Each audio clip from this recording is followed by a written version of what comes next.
Dino Alberto, award-winning motorsport journalist from our area, is with us. Just back from Daytona last week. Big Daytona 500 happening, but Dino was there for some of the other races during Speed Week. Dino, you were tracking some of the local drivers who were down there. You said calling them snowbirds, going down there and covering what was going on. A lot of guys who race up here locally, say at tracks like Evergreen Raceway, Mahoning Valley Speedway, Big Diamond Speedway, Grandview. So it was a mix of dirt and asphalt guys that were competing down there, and they all did relatively well because it's made up largely of a group of Northeast guys in those particular divisions. Matt Hirschman, who obviously is the man to beat no matter where he goes, once again took the championship at New Smyrna Speedway, which is about 15 minutes away from Daytona International Speedway. It's a half-mile banked asphalt track. He picked up 2 wins, including another Richie Evans Memorial 100-lapper, which took place on Friday night of the Speed Weeks. Never finished any lower than third. They had the highest car counts that they've ever had down there. There was my goodness, close to 40 modifieds, which is just unheard of. And it's a great tune-up for them. What they do is, they work on their equipment throughout the season. It's a great test and tune session for them. So a lot of neat things. I'd like to say that over at New Smyrna again, Bobby Jones, who won a championship this year at Evergreen, just like Matt Hirschman did, and as a previous champion at Mahoning Valley, went down for the first time and had a lot of help from a number of guys. So it was neat. You walk around there and you think it's a regular Saturday night at your home track. So that's what's really cool about that. You just received an award for Pocono Raceway's Riders Contest. First place, Dino Alberto, for your article you did on Stephanie Moyer in the Standard Speaker about her joining up with a racing team. She had some opportunities with Daytona. Do you have any updates for us on how Stephanie is doing? Stephanie's doing absolutely great right now because she's working with an ARCA team down there with Andy Hillenberg's team. She's working in the shop. She did some testing at Daytona when ARCA did their annual preseason testing at the beginning of January. She got on the big track. Here was this young, talented racer who won a championship in the factory stock division last year at Evergreen Raceway. And just about 2 months after that, she's getting laps at Daytona International Speedway. And she was getting around there at close to 180 miles an hour, which is pretty impressive.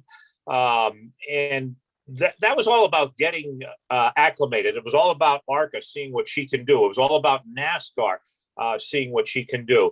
And after, getting those runs in and everything like that, it was determined that, okay, we're going to wait.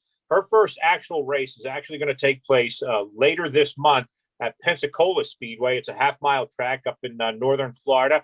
It's going to be an ARCA race, a 200-lapper, and that's when we're going to first see her making her actual professional debut in the ARCA series and, keeping on tune of what her whole goal is there, racing late models in the higher divisions such as ARCA and possibly the Xfinity series down the road. It won't be long. The excitement will be back here in our area, Evergreen Raceway, Mahoning Valley, where you do a lot of work. Talk about getting ready for these seasons and where we're at right now. And like I said, it won't be long. Is March really the start, or is that what we're looking at?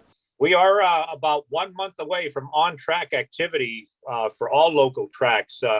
Mahoning Valley will be on track starting March 13th. Evergreen Raceway will be not long after that with their, it's all test and tune throughout the month of March. Same thing with Big Diamond Speedway. They'll be doing a test and tune the last weekend in March, and they'll be on track for their first race on April 2nd. That's a Friday night. Mahoning Valley will be on track for their first race, which is the second year, opening up with the second season of the Hall of Fame series. That's going to be on April the 3rd.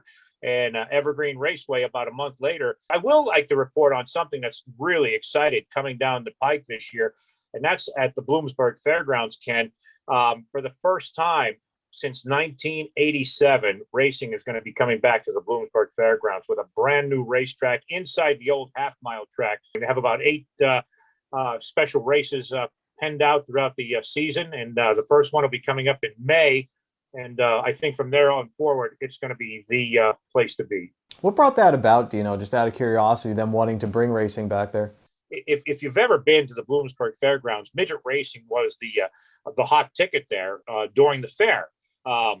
and the crowds were just phenomenal. It was like the Indianapolis of the East for midget type racing. It just brought on the who's who, and they've actually started racing there way back around, I believe, 1917, something like that. It goes back a long, long ways, and for insurance reasons, they had to just stop that because the safety of that place, the way it was built, it did not conform to the way the crowds walked around there and the way they needed to put on a proper show.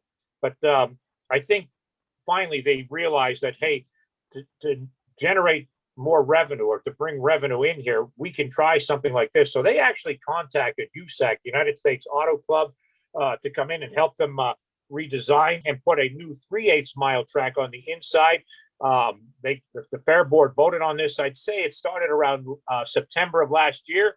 By November, they got the green light. They started putting the dirt down. Right now, they're adding all kind of lighting. They're adding walls, safety walls. They're putting banking in there, progressive banking, and it's going to be wide. It's going to be fast, and the divisions that they're going to be coming in there are going to be just absolutely spectacular, from modifieds to sprint cars to midgets.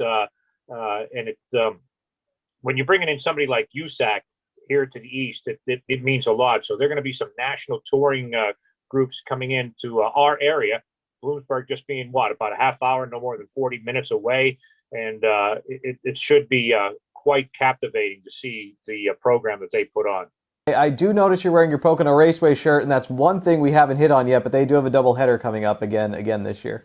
One of the neat things that Pocono Raceway is doing is reaching into the local tracks, looking at where grassroots racing comes from, where their fan base comes from, and they're going to try to be doing a lot of collaborating and a lot of cross promoting with some of the locals. They're going to be at Bloomsburg, Mahoning, Big Diamond, some places like that, and a lot of others, Grandview.